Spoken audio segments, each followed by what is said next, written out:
Welcome to the Virtual Film Company. Today we're going to be talking about virtual filming technology and the democratization of filmmaking through this technology.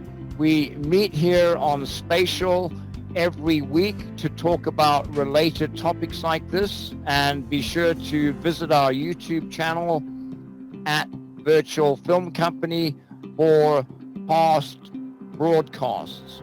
And so we're going to start off today by looking at a Steven Spielberg production that basically is known as one of the first films to use mocap.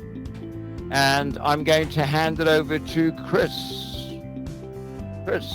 Right. Great to be back here. And yeah, just to think about shortly what we did last week. We were talking with Brian. It was a great talk about the strike in Hollywood. And so at the moment, things that we see here on screen are not happening. There's no shooting. There's nothing going on. And we were thinking about, hey, what topic would we talk about? We should talk about what's possible today to be produced with virtual reality, for example, technology, virtual technologies in filmmaking in this case. And just to have some starting point, I thought that this production that we see here on screen, The Adventures of Tintin, that this is a very interesting starting point for us. John mentioned that already. It is basically known as the film that was basically just using motion capturing technology, right? We saw motion capturing before in movies for visual effects, but in this production here, as we can see it, there is everything just done in motion capturing. It's a complete 3D animated environment.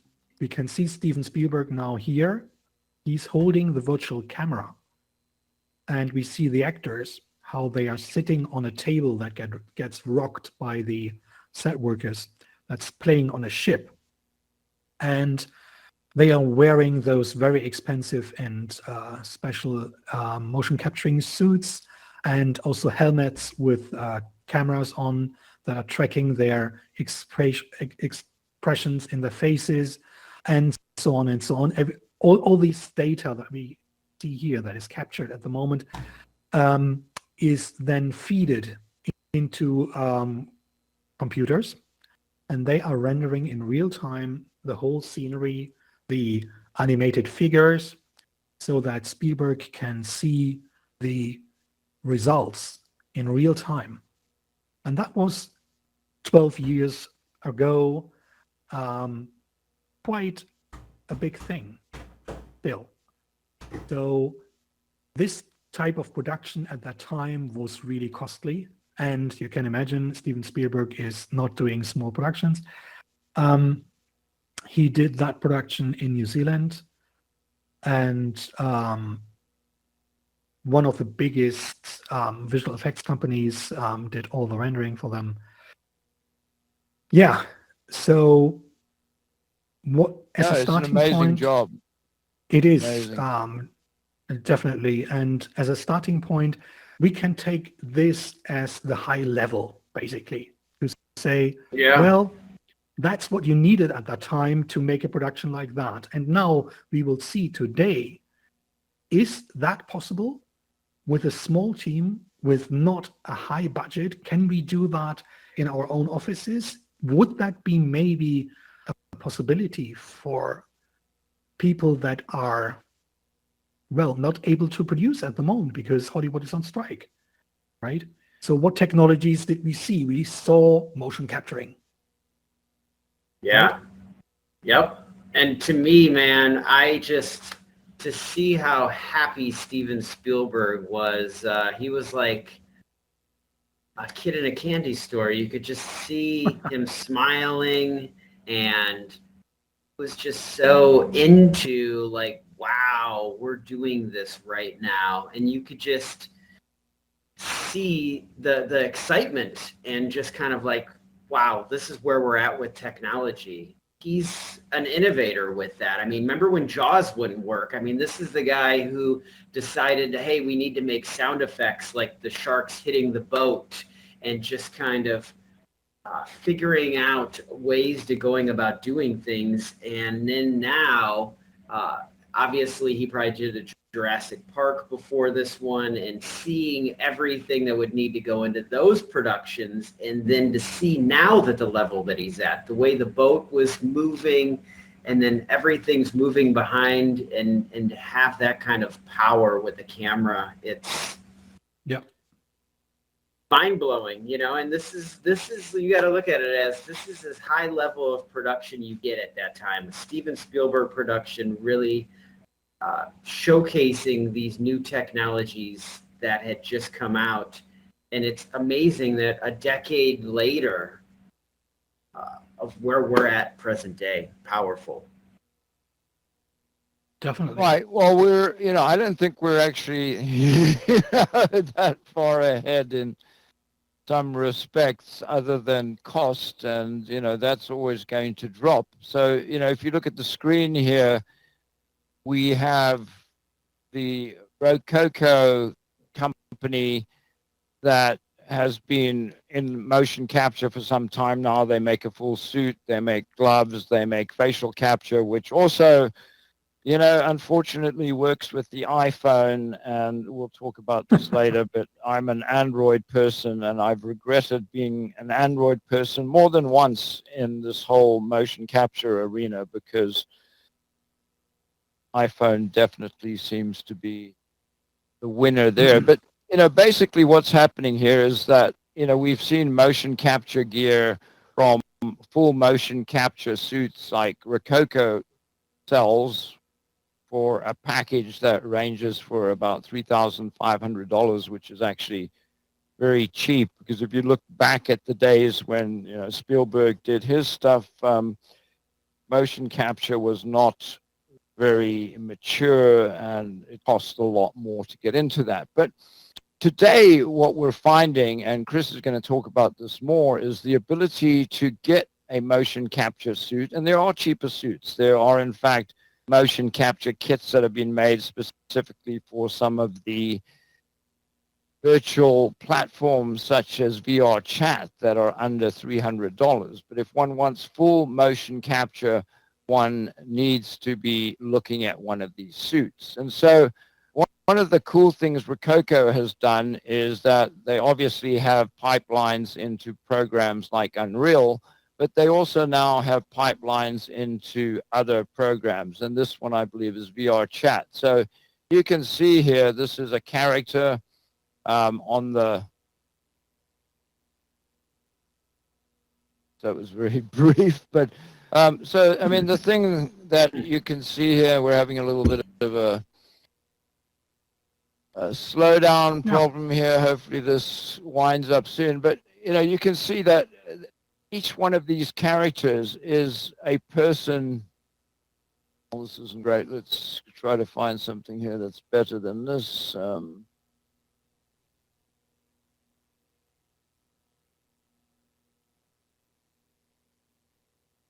But, I mean, the idea here is that the person in the suit, this person here, you can see he's going through motions which are then translated into a character, which saves endless time when it comes to animating by hand, or even animating using a program like iClone, where you can get the basic animation right, but you have to spend a lot of time tweaking the animation and going through it. With the motion capture suit, they're getting better and better, to the point that you can now actually have multiple actors in the same space, all wearing a motion capture suit, and you can capture these actors going through their lines or whatever, and then export it to Unreal. So any thoughts on this, or should we just go to the next video? I mean, this is powerful to see what you can do, what you can be. Again, I mean, to me, when I'm watching this stuff, it's just the video game world and the real world coming together with these capabilities to being able to be these other characters, be a different version of yourself, go into an environment. And, to me, that's what I kind of see this as. It's almost like in video games, you get to pick what you want to look like, what you want to do. And this kind of gives you that ability that now, instead of just having a face on, like, this is amazing. Walt Disney would be so impressed. I mean, what you're seeing right here, when I see it, it's just like, how much work would that have been like years ago? And it's mind-blowing. Yeah, I mean, that's the whole thing, is that this dude is just sitting there, with the suit on, going through these motions and then applying them to the character. But, as you can see here, there are some tweaks that need to be made. So one does need to have, some technical skills to operate these things. So shall we move on to the next video? Or Chris, did you have any thoughts on this?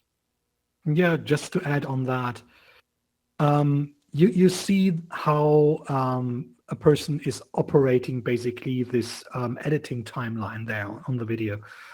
We see that also in the last years, and today with the addition of artificial intelligence, we have more and more possibilities to, let's say, streamline this workflow. When you started to use motion capturing many years ago, 10, 15 years ago, there was a lot of data that had to be cleaned, that was not that clean that you could use it. So a lot of processing was necessary. Today, the software is that good that you can really use it directly when you captured it.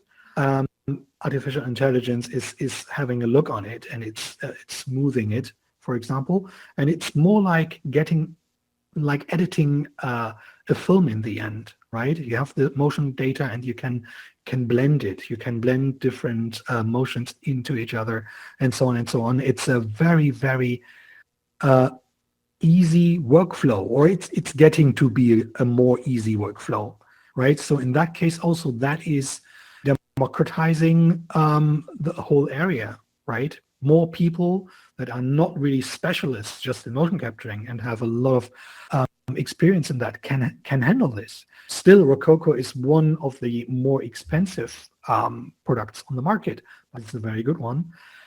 But again, we see more possibilities, and they're getting easier. No, Quiet definitely, on the set. definitely. Quiet on the set. Like, for those of us that have been on a movie set, they would always try to get the set as quiet as possible and stuff, but they would drive people crazy if a cell phone went off on a set when they were filming. That's costing them a lot of money because the take is essentially dead. So yeah, I agree. It's just becoming more efficient for sure, and what we can do is powerful technology. Well, this is a good example on the screen here, I think, of what you were talking about, Chris, and it's something that we'll probably talk about further in other discussions. But before we move on to the next slide, this image depicts a person in the mocap suit, the Rococo mocap suit, with a Quest headset on. Then translating that into the image or the character on the Rococo software, which then translates the mocap to a character in VR chat. And so, this VR chat character now all of a sudden has complete control over their movement, which, is pretty amazing for people that are into things like dancing, even putting together a film. I think places like VR chat and Neos, the quality is getting so good that both avatars and backdrops, and if you incorporate this kind of mocap into it, no end to the possibilities. So should we move to the next slide? Yeah, let's do it. Okay, and so Chris, you're going to have to tell us more about this. This is Meta Humans. right. Okay. So this is a very interesting example that is quite new. So company called JS Films, great guy who is working with Unreal for quite a while now, did an invention, and we can see that on the screen here. He invented a helmet, and he mounted onto this helmet something like a holder for an iPhone. With this iPhone, you now have a special software directly for Unreal Engine. And with this software, you can motion capture your facial expressions. We saw that already on the Tintin movie. And the quality of that motion capturing is really, really, really high and professional. And the only thing that you need for that is the Unreal Engine that is free, the software part for the Unreal Engine that is free, your iPhone, well, and something that holds your iPhone. And in this case, JS Films, well, he created his helmet and mounted something on it to keep the iPhone in front of your face. And the quality in result, as you can see it on the finished rendering there, is really, really good. And we can see how that scene was made. Just two actors, nothing more. Everything is recorded into the app automatically. And then you can render it out in Unreal Engine. You could also have that in real time, but that is still quite a lot of data to process. And the result, using, for example, MetaHumans, that's also a free tool inside of Unreal Engine in this case, gives you a very believable result. And again, when we think back to Tintin and big VFX companies, now a small company, a one-man company with some ideas and passion and some good actors can create this. And this time jump was 10, 12 years. I have a question here. So I am seeing the cameras on the face, but then it looks like the cameras are held far enough away that the way we're watching these shots, it does look like they're filming from another angle on top of those two iPhones. It looks like they're shooting from at least two other angles that they're cutting from. No, those cameras are not shooting film, Eric. They're capturing facial expressions and correct movements. And there's other virtual cameras capturing, right? No, there's virtual cameras in there that are capturing the rest. Okay. Only reason for those physical cameras is to capture the facial movement. That's the only reason.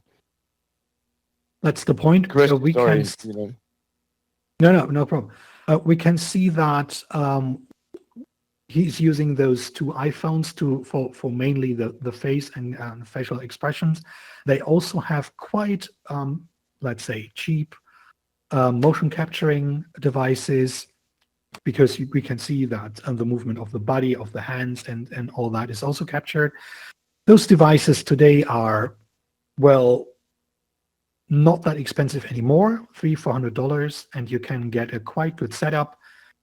We saw Rococo, that is more $4,000 and more dollars. So we have quite a big range now between expensive and not so expensive setups. And on top of those capturing systems, we have now the iPhone that takes care about the whole facial expression in detail. So the other cameras that we see here, the cameras that are filming the two persons basically that we see in the rendered result, those cameras are purely virtual. All that is happening inside of the Unreal Engine, and those cameras are not real. They are placed by someone, they are moved by someone or not, or they are programmed, no problem at all. The most important thing here for us is, how did they get the motion data from those two actors into the 3D engine? And I think it looks very convincing, and that's why probably the question is coming up. Well, was there another camera? Because it looks so real that you No, might it think does. like this is a real scene. And again, this is just almost for free. I mean, except of an iPhone that is not free, and the helmet is not for free, and the $400 for the motion capturing device. But again, we are not talking about 10,000s or millions. And well, it's a game changer in my opinion. No, definitely. It's, being able to, the price is definitely going down. Rococo has a similar setup where you mount, of course, an iPhone and not an Android. As I've said, that's a sore point.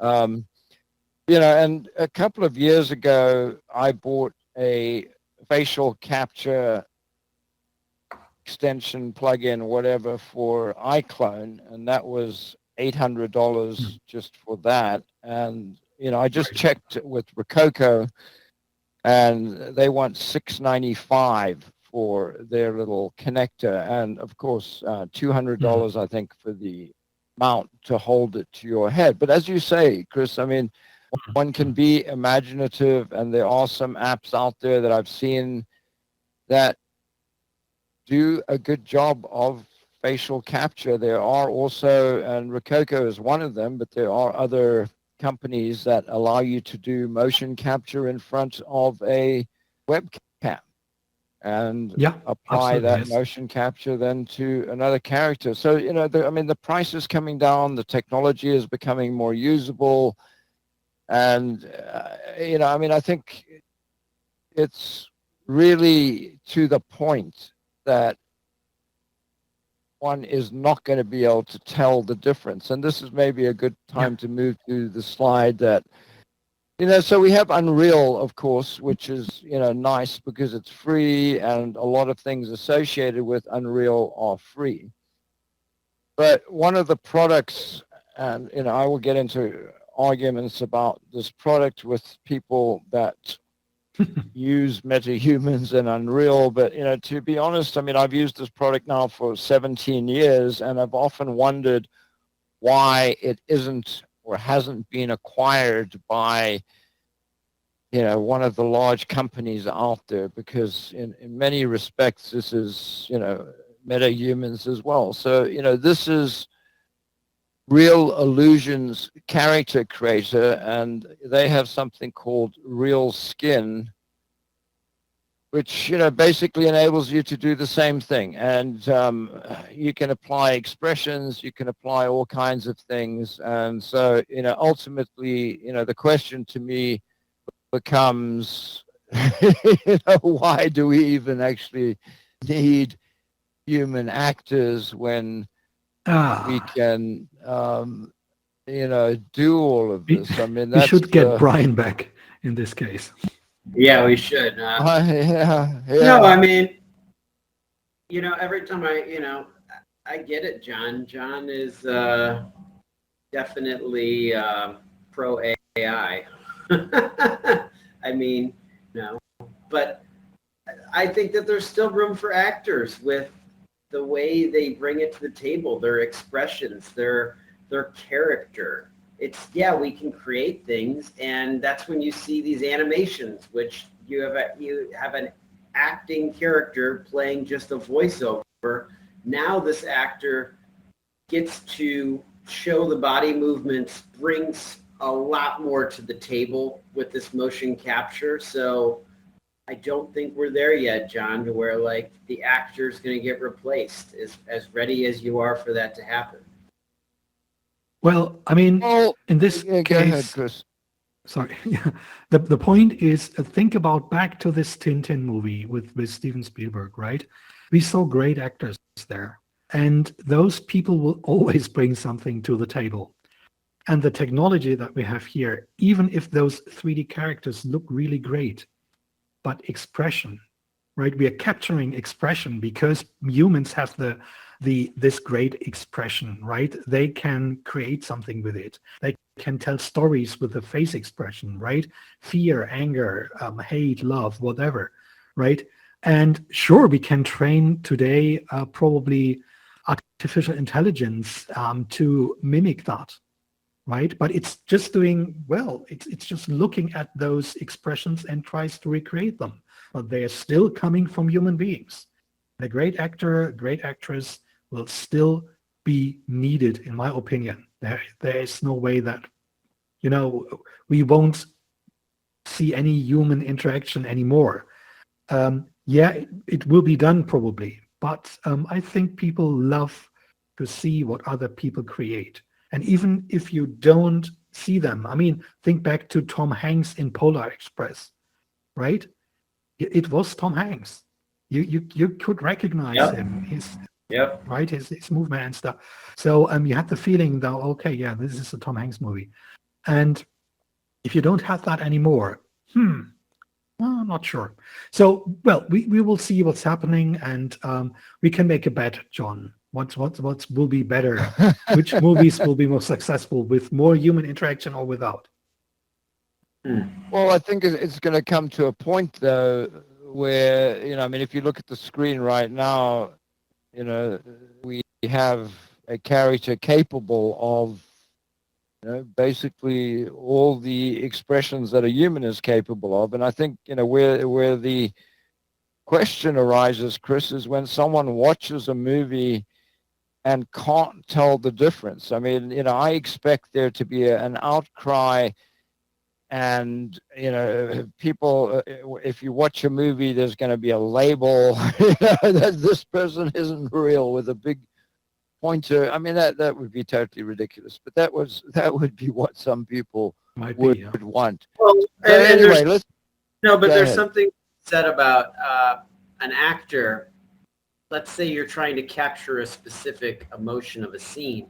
This AI, you can have him capture maybe very complex anxiety, and the actor just can't hit it.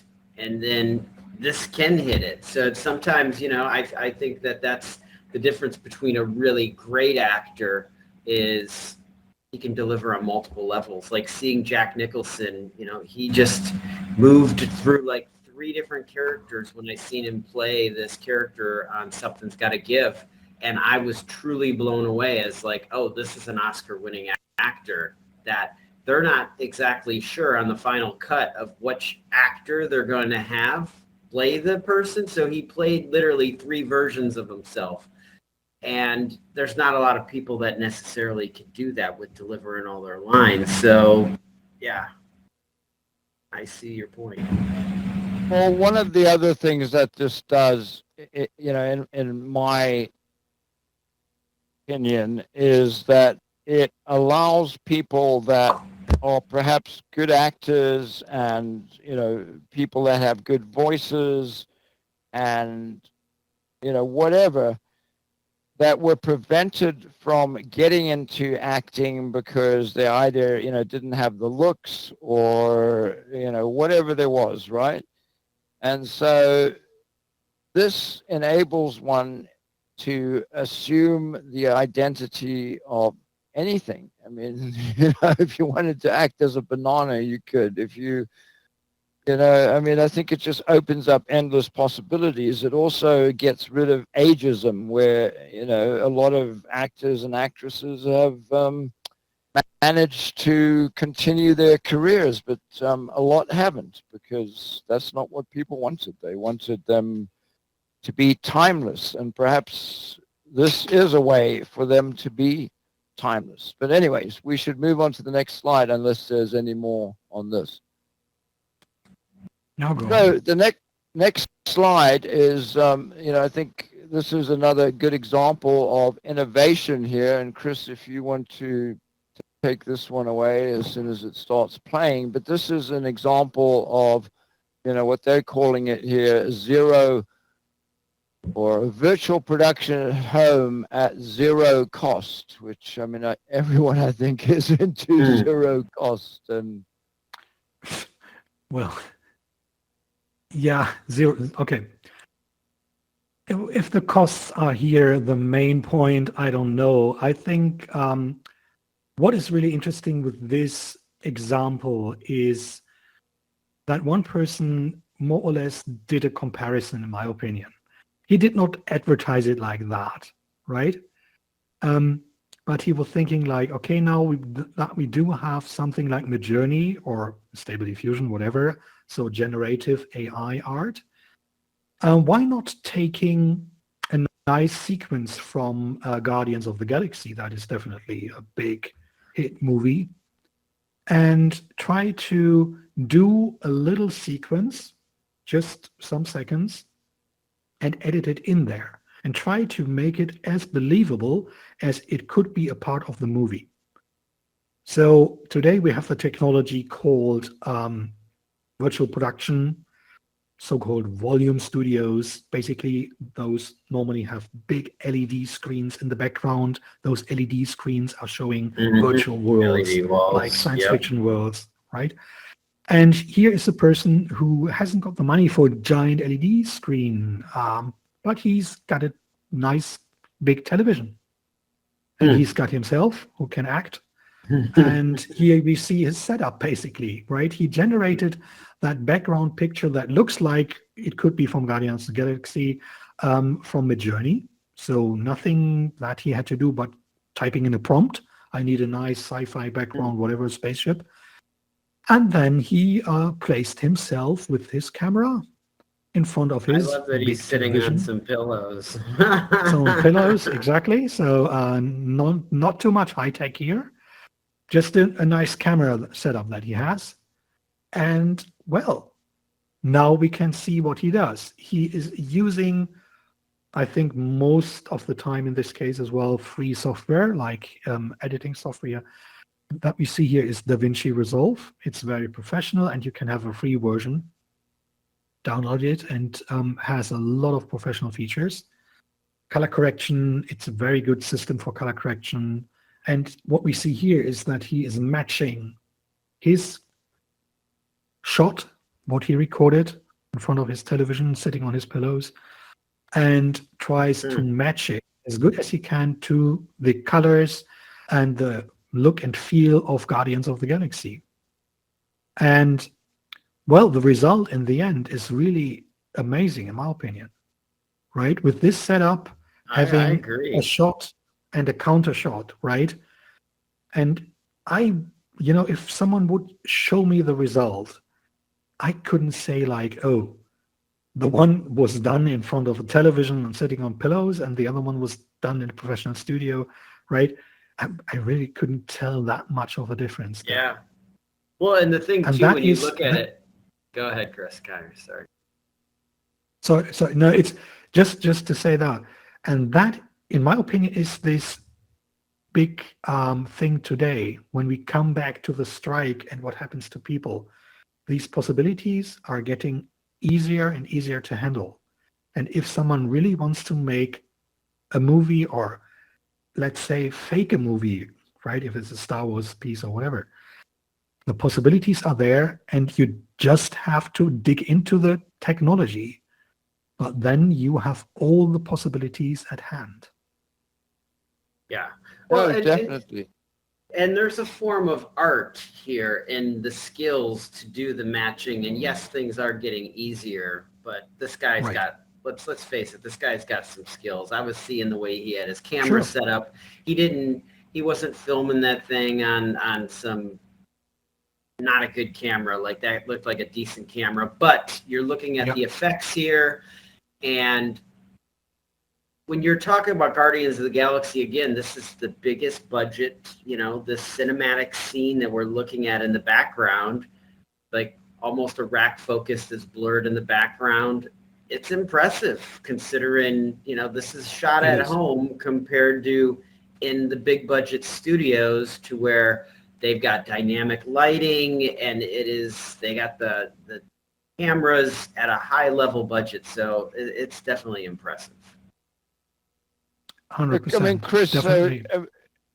when you compare this to, this could have obviously been done with green screen as well. And, Sure. do you think he's getting better separation from the background doing it this way, or what would be the advantage to doing it this way? Well, I think there's, green screen for sure. Green screen is getting more and more also available. You can have simple green screen backgrounds for $100 somehow, including some light and stuff.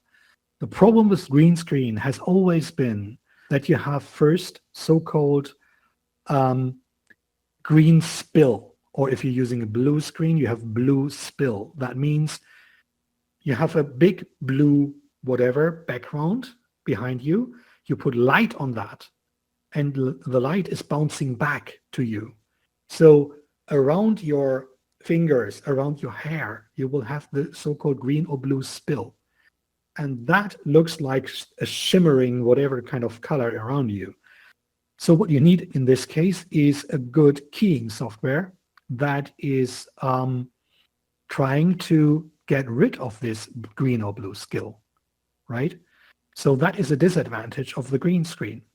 The big advantage of the LED background is that you also have light coming from the LED screen. But in this case, this is the light that you want because it is the brightness or darkness of your background that you see in the end product, right? So in this case here, we see that we have some dark parts and some quite bright parts. And that's great because that light will reflect back on his head. So it looks much more that he's inside of this scenery than when he would probably use a flat green or blue screen behind it. And that's why those volume studios, those LED studios are so frequently used today. You have the composition already, and you have the light that you need for your character in the foreground, right? Everything fits better together. And he's actually in front of that screen. So, I mean, where he's framed himself is right there in the shot where, boom, it's there. Yeah. He knows exactly what he will get, right? Yep. So it's much easier for him to set up. If he's using a green or blue screen, well, he has to cut himself out and then he can do whatever he wants in the background. But in this case, he directly has a feeling if he's got a control monitor in front of him. Also very good for another actor that would play with him here or the director. Right. So that's why people like those volume or LED studios today. So, I mean, with the way things are going, traditional LEDs are expensive when you are looking at, interfacing it with Unreal, for example, right? Do you see any way that one could do that with a consumer television? Well, lot of people are trying that today, and well, we have to see. What you normally need is a quite big screen in your background. Right. He's just using his head, his chest, a part of that, right? So now imagine you want 2 or 3 people talking together, standing around somewhere in a coffee shop, whatever, and the whole scenery in the background should be covered by an LED. So you need a big screen in the background. And that screen needs to have a really high resolution. So a very high resolution, big LED screen is expensive still. Those very big ones that are used today by Disney, if they are producing something for the Star Wars series that they do today for Disney Plus and so on, they have millions for that. They have millions for those setups, right? Doing that with a good screen, a good television, yeah, a lot more and more people try that, and time is working for them because you can get 8K televisions today. Yeah, even more resolution. Yeah. They get more and more better in color quality and how much brightness they have. And so in this case, I'm quite sure in the next 4 or 5 years, we will see more and more of that. And for small production companies, yeah, it's an opportunity. It's a possibility, definitely. Right. Yeah, but you look at how much money, they look at ultimately how much money they're saving in post to create these backgrounds, especially when you're talking about superhero, sci-fi, going back in period piece to go and rebuild these locations and whatnot. It just makes so much more sense from a budget standpoint with these possibilities. Sure, definitely. Well, the Yeah, interesting thing that go ahead, Chris. No. Sorry, go you. Go, John. No, I was going to say the interesting thing that I see happening here, particularly with products like Midjourney, which now has a turbo mode where you can pretty much create images in real time, or it should be able to create images in real time. At least that's the theory. But, so you could technically have a background that changes according to the script and That's on a amazing. very That's low amazing. budget. I mean, That's amazing. Very low budget with some great graphics. Please like, follow, and whatever. We have a YouTube channel. We have a Subscribe Facebook, and the other. subscribe. Yeah. We have a Facebook page, a LinkedIn page, a YouTube channel, and we are we will get our Twitter feed going shortly. So all of those things, the virtual film company. But anyway, Chris, we have 2 more videos here. Do you think any one of those would be suitable in closing to make some closing points? Well, just bring them on and. Looks great. Well, why don't we put some sound on for this one, right?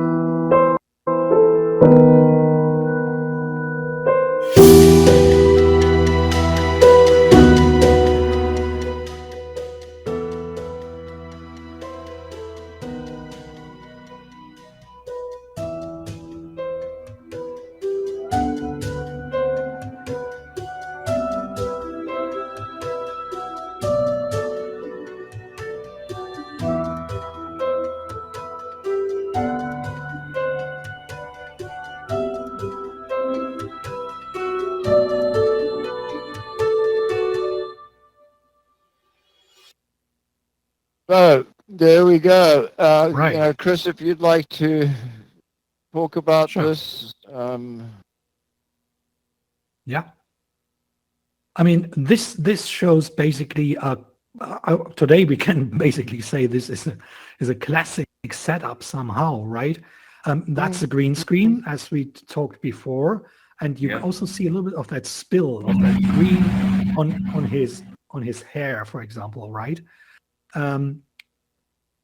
Well, this is a production type that we had for a long time in filmmaking. Also in broadcast, I worked with virtual studios for a long time in broadcasting, especially for TV shows and information and news shows and so on and so on. We use that technology a lot. Today, I mean, again, we have generative art.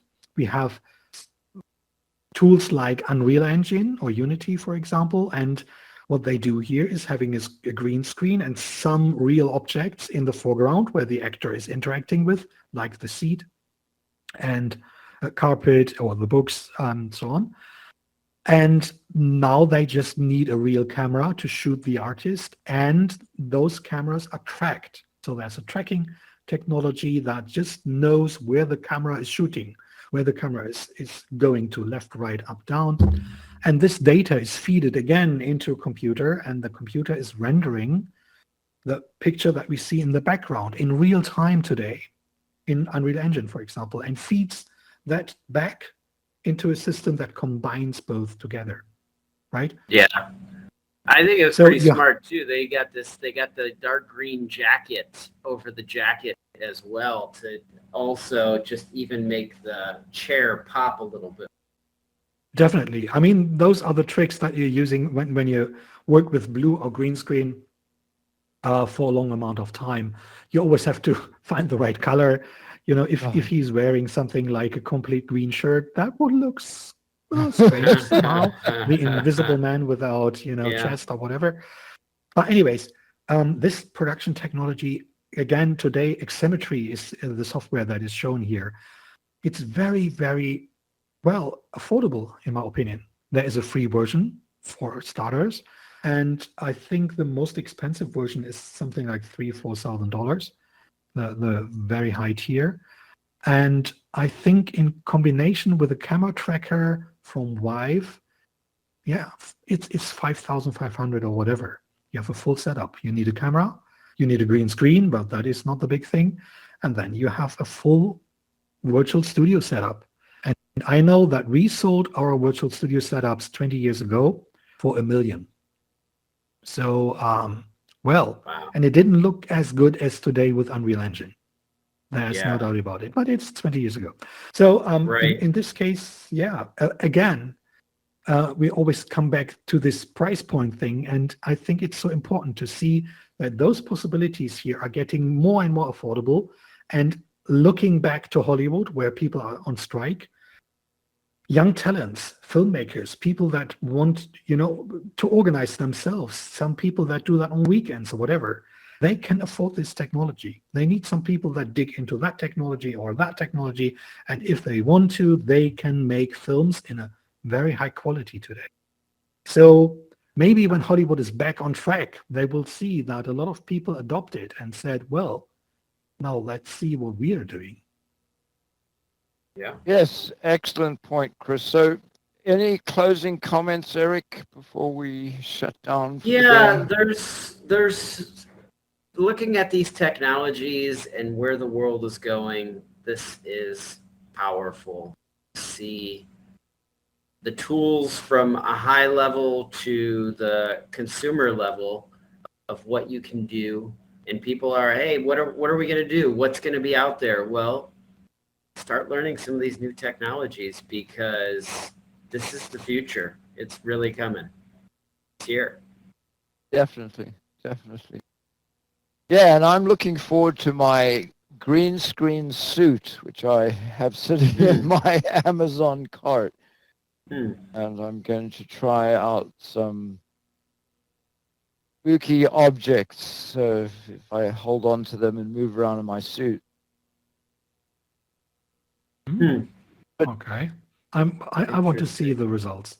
Definitely. Yeah, I want to see these results too.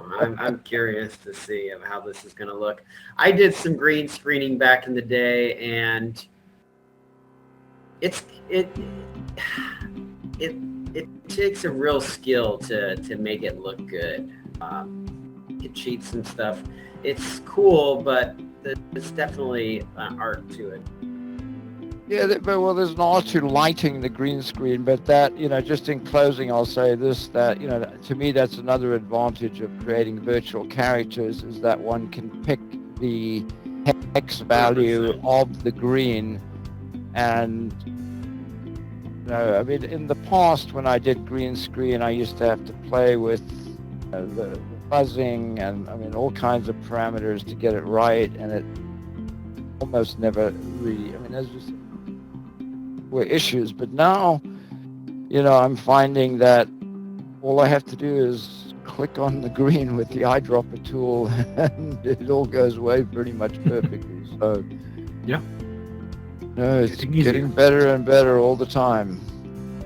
Definitely. So thank you guys for watching, everyone out there. Thank you to Thank you. Chris. Don't forget to like and Mystery. subscribe, right, John? Give it to us. Yeah, Don't like forget and to- subscribe, YouTube, Facebook, LinkedIn, and we can also be sent money if you want. We can provide you with a tax-deductible deduction. We're allowed by law, and we also have Carlos Austin Productions doing the video and streaming today. So thank you everyone for watching. We'll be back next week. Well, some of us will be. Mystery is on his way to Burning Man, so Chris and I will be just shooting the whatever and having some good discussions about this and other topics. So we'll be here next Wednesday. There's plenty of technology to talk about, and I'm sure you guys will figure something. I'm sure we will. So thank you again. Have a great week, everyone. And we've enjoyed the show. We hope you have too. Cheers. Thanks, guys. See you next time. Bye-bye. Thank you.